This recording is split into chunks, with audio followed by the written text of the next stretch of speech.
Former Odessa police officer Salvador Becerra facing sexual assault charges tonight, and just hours after opening statements this morning, his defense team calling for a mistrial. Local 2's Tyler Wessner leads us off live from the courthouse with why and how the judge responded. Tyler? Live in Odessa, Tyler Wessner, Local 2 News. A trial we will continue to follow. Tyler, thanks for that. Meanwhile, a Tulsa City woman enters into a plea deal after reports show she faked cancer and skipped town to avoid fraud charges. We start tonight with your crime watch and an international murder investigation coming to a close right here in the basin after nearly 2 decades.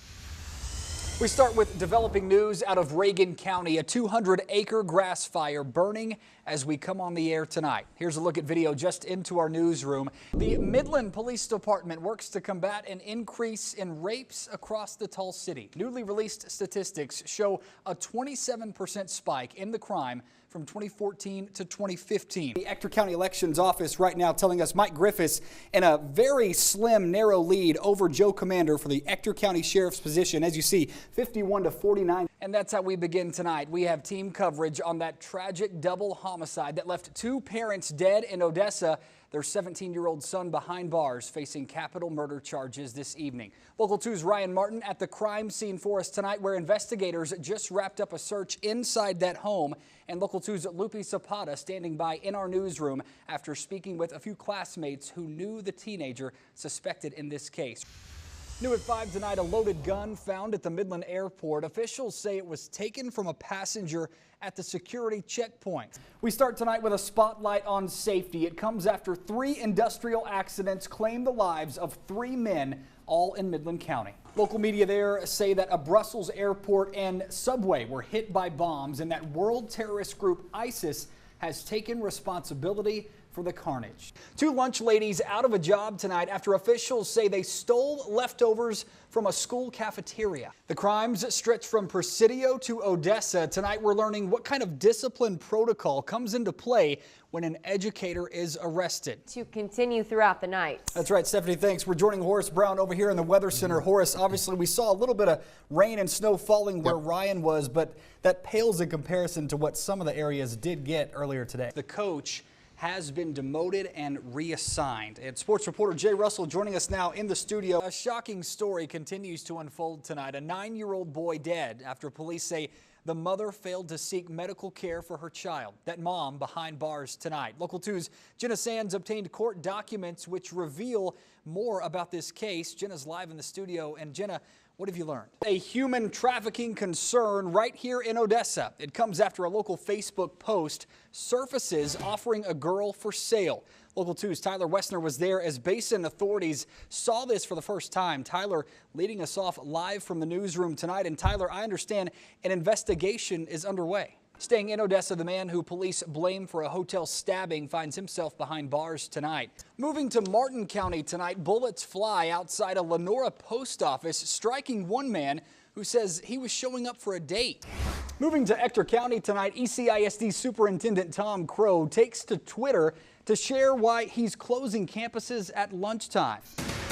We start tonight with that record-breaking jackpot, $700 million on the line after officials say no winning ticket was sold for last night's Powerball drawing. In Big Spring, police trying to crack the case on bogus bills being passed out through town. First victim took the stand earlier today. Well, a trial could be next for one man who police say fired shots in Odessa, sending another man to the hospital. And in Brewster County tonight, the search for a woman who's been missing since Saturday continues this evening. The sheriff's office says Lori Tucker might have run off to the Terlingua area, but no one has been able to get a hold of her. From holiday safety to holiday spirit, a couple strangers approach a police car in Midland armed with a snow globe and a note and end up making one officer's day. We've got some changes coming up that you might like too. Okay, here we go. Let's start with the almanac. Talk about what happened today. How about 61? All right, that's all the time we have tonight at 10. Thanks so much for hanging out with us and checking out the new place. We hope you like it because we love it, and we'll do it again tomorrow. Have a great night and a great Monday. We'll see you tomorrow.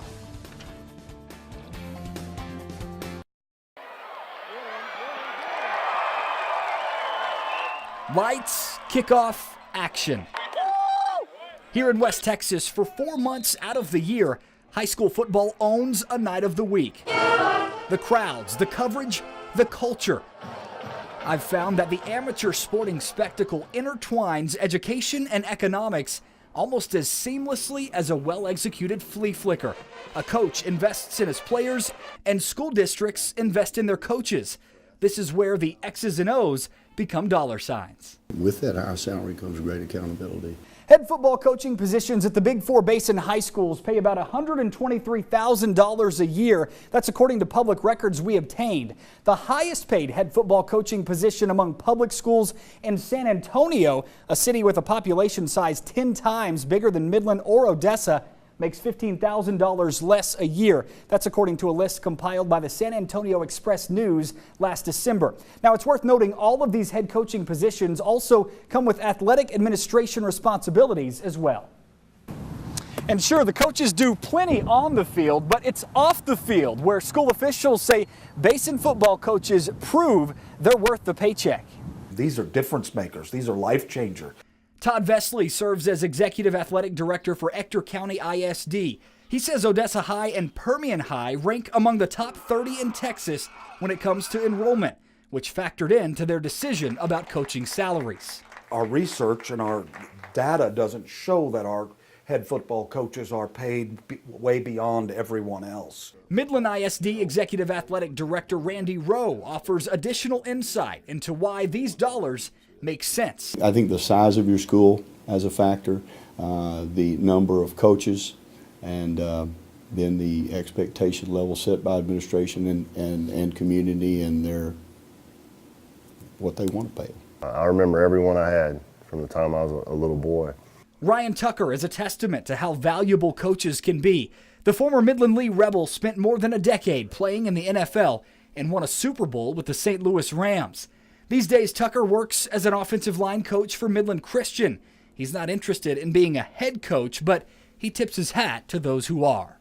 So whenever they do accept a job out here and whatever the pay is, there is no amount of money you could put on what I've taken from that experience growing up.